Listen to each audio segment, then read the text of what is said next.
আৰু এটা মোৰ মনত আছে, সেইটো মই আজিয়ে কৈ গৈছোঁ যে বিহু আৰু পূজাৰ সময়ত এটা এটা গেছৰ চিলিণ্ডাৰ ফ্ৰী কৰি ৰাইজক দিয়া। বিহুৰ সময়ত এটা, দুৰ্গা পূজাৰ সময়ত এটা। এই দুটা চিলিণ্ডাৰত টকা দিব নালাগে।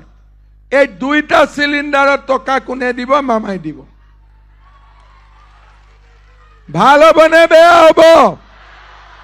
পাক্কা ভাল হ'ব?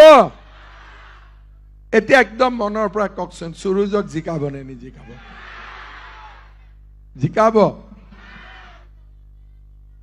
পুৰা জিকাবনে? একদম মনত ৰাখিব, কংগ্ৰেছ মানে হ'ল লুঙি ধুতি আৰু বিজেপি মানে হ'ল চৰকাৰী চাকৰি, অসম মালাৰ ৰাস্তা। বিজেপি মানে হ'ল উদ্যমিতা অভিযান। বিজেপি মানে হ'ল বিনামূলীয়াকৈ ঘৰৰ পাকঘৰত চাউল 100 টকাত, দালি, চেনি, নিমখ, তেল।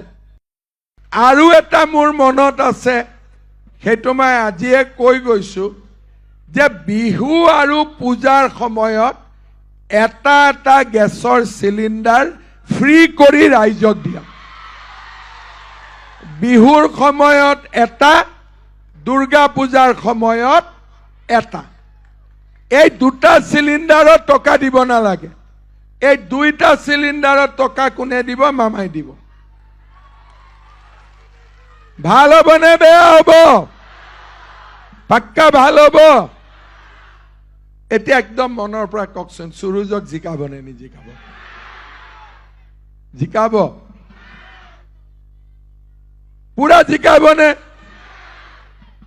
একদম মনত ৰাখিব, কংগ্ৰেছ মানে হ'ল লুঙি ধুতি আৰু বিজেপি মানে হ'ল চৰকাৰী চাকৰি, অসম মালাৰ ৰাস্তা। বিজেপি মানে হ'ল উদ্যমিতা অভিযান। বিজেপি মানে হ'ল বিনামূলীয়াকৈ ঘৰৰ পাকঘৰত চাউল 100 টকাত, দালি, চেনি, নিমখ, তেল।